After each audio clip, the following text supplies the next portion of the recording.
Hello दोस्तों। मध्यकालीन भारत के इस अगले लेक्चर में आज हम देखेंगे कुछ नई चीज़ों के बारे में। जैसा कि हम देख चुके हैं कि अभी हम सल्तनत काल के बाद जो आर्थिक परिस्थितियां थीं, सल्तनत काल के समय में जो आर्थिक, राजनीतिक और सांस्कृतिक परिस्थितियां थीं, उनके बारे में डिस्कशन कर रहे हैं। तो उसी सीरीज़ में हम आगे आइए चलते हैं। थोड़ा सा आज कल्चरल चीज़ों के बारे में बात कर लेते हैं और थोड़ी सी राजनीतिक चीज़ों के बारे में बात कर लेते हैं। छोटा सा वीडियो होगा। सबसे पहले देखते हैं श्री कृष्ण विजय। ये एक इंपॉर्टेंट चीज़ है, ये कई बार एग्जाम में पूछी जाती है। श्री कृष्ण विजय किसने लिखी थी? श्री कृष्ण विजय लिखी थी मालाधर बसु ने। आपने मालाधर बसु का नाम इससे पहले भी सुना होगा। मालाधर बसु जो है ये नुसरत शाह, जो बंगाल का शासक था नुसरत शाह, उसके दरबार में थे। और नुसरत शाह ने क्या करवाया था? नुसरत शाह ने रामायण और महाभारत दोनों का संस्कृत से फारसी में अनुवाद करवाया था। और उसके अलावा उसने भागवत का भी फारसी में अनुवाद करवाया था। जो भागवत का फारसी अनुवाद करवाया था वो इन्हीं से करवाया था, मालाधर बसु से। ठीक है, तो मालाधर बसु जो है ये इंपॉर्टेंट नाम है, ये कई बार पूछा जाता है। इनसे रिलेटेड चीज़ें भी कई बार पूछी जाती हैं क्योंकि बंगाल में एक बहुत ही इंपॉर्टेंट नाम है मालाधर बसु। जब हम बात करते हैं कुछ साहित्यिक गतिविधियों की, चीज़ों को जो साहित्य को संस्कृत से फारसी में कन्वर्ट करने वाले लोगों में ये इंपॉर्टेंट नाम है एक। ठीक है, इसके बाद हम देखते हैं दो चीज़ें, दो उपाधियाँ हैं, गुडराज खान और सत्यराज खान। गुडराज खान जो है, जैसे नुसरत शाह था तो नुसरत शाह के ख़ानदान में और भी सुल्तान होते गए, शाह जो कहलाते थे। ठीक है, तो उन सुल्तानों ने जो ये हमारे मालाधर बसु थे, इन मालाधर बसु को किस उपाधि से सम्मानित किया था? तो जो मालाधर बसु थे उनको गुडराज खान की उपाधि से बंगाल के सुल्तानों ने विभूषित किया था, यानी इनको गुडराज खान कहा जाता था। और दूसरे हैं सत्यराज खान। सत्यराज खान कौन थे? मालाधर बसु का एक बेटा था, उसी बेटे को सत्यराज खान की उपाधि दी थी। जैसे मालाधर बसु को ये लोग गुडराज खान बोलते थे, उसी तरह से मालाधर बसु का जो बेटा था उसको ये सत्यराज खान बोलते थे। अब मालाधर बसु का बेटा कौन था, ये आप कमेंट सेक्शन में लिख के आप मुझे बताइए, सर्च करके। ठीक है, इसके बाद चलते हैं जो हमारा नुसरत शाह है उससे आगे थोड़ा चलते हैं। और नुसरत शाह के आगे हम देखते हैं इलियास शाह। इलियास शाह भी छोटा सा टॉपिक है ये। इलियास शाह के बारे में बहुत ज़्यादा जानने की ज़रूरत नहीं है। इलियास शाह जो है वो बंगाल का अगला शासक बना जब नुसरत शाह के बाद। तो नुसरत शाह के बाद जब इलियास शाह अगला शासक बना तो कामतापुर और अहोम ये दो महत्वपूर्ण राज्य थे जहाँ पर के वो राज करना चाहता था, जो जिन्हें वो मिलाना चाहता था। तो जहाँ तक बात है अहोम की, अहोम पता है क्या है? अहोम है आसाम। आज की डेट में जिसको आसाम कहते हैं वो उस समय अहोम था, आसाम और उसके आसपास का इलाका। ठीक है, आज तो बाउंड्रीज बदल गई हैं, उस समय बाउंड्रीज अलग रही थी। हो सकता है कुछ बिहार का हिस्सा आसाम में रहा, हो सकता है कुछ उड़ीसा का हिस्सा भी रहा हो। तो उस समय के हिसाब से मैं उसको अहोम राज्य कह रहा हूँ, वो अहोम राज्य ही कहा जाता है। तो इलियास शाह ने अहोम राज्य पे कब्जा करने की कोशिश की, उसने हमला भी किया और अहोम राज्य में काफ़ी अंदर तक वो चला भी गया, लेकिन उसके बाद उसको लौटना पड़ा। ठीक है, लौटने के बाद क्या हुआ, अहोम राज्य को वो अपने राज्य में शामिल करके रख नहीं पाया। ठीक है, अहोम राज्य को अपने राज्य में शामिल करके रख नहीं पाया, वो स्वतंत्र होते चले गए, बार बार स्वतंत्र हो जाते थे। ठीक, तो बाकी रहा कामतापुर। कामतापुर पर भी उसका जो पकड़ थी वो इतनी अच्छी नहीं थी।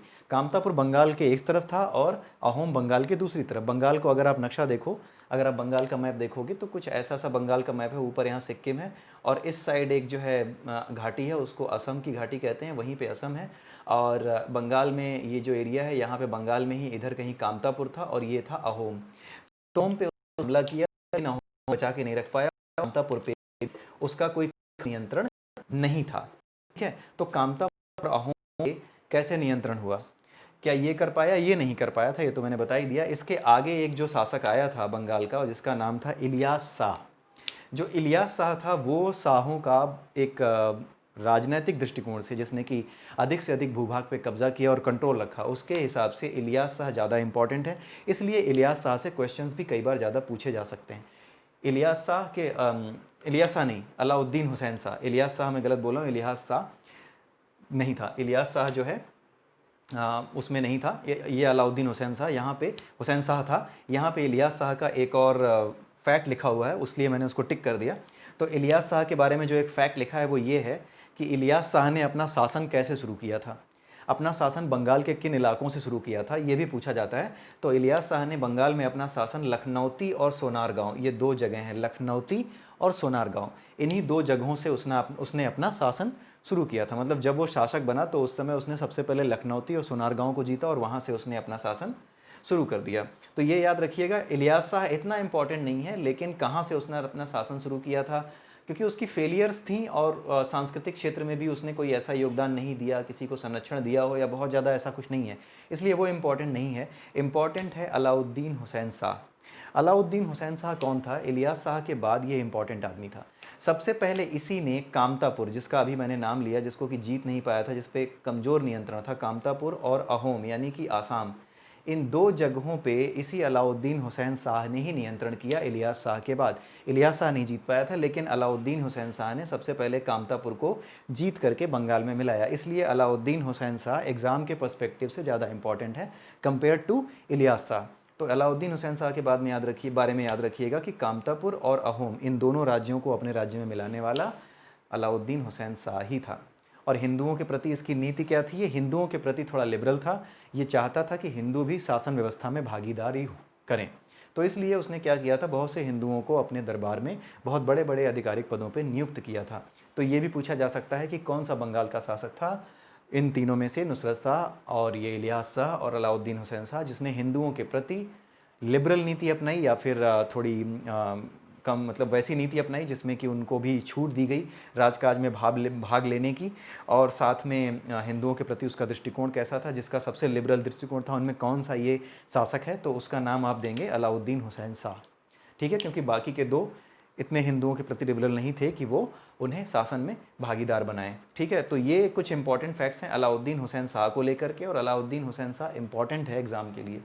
ठीक है, क्योंकि कामतापुर अहोम ना, उसके अलावा जो सामाजिक परिदृश्य है जिसमें हिंदुओं और बाकी धर्मों के लोगों को मिला के चलने की जहाँ बात आती है, तो वहाँ पर भी ये इंपॉर्टेंट शासक बन जाता है।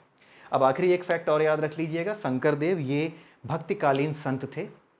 ये कई बार पूछा जाता है कि शंकरदेव किस बंगाली शासक के समकालीन थे, उसके समय के थे, किसके कंटेम्प्रेरी थे ये? तो शंकरदेव अभी इसी अलाउद्दीन हुसैन शाह का, जिसके बारे में मैंने बताया, इसी के कंटेम्प्रेरी थे। इसी के समय में इसके दरबार में शंकरदेव हुआ करते थे।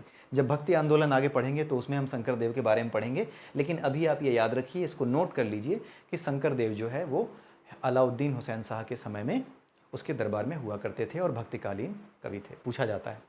ठीक है, तो आज के लिए बस इतना ही। साफ़ हो गया व्हाइट बोर्ड। सो आज के लिए इतना ही है। आप मेरे वीडियो को लाइक कीजिए, सब्सक्राइब कीजिए मेरा चैनल, और वीडियोज़ को शेयर कीजिए, और मुझे बताइए कि कैसा लगा आपको मेरा video. Have a nice day and bye bye.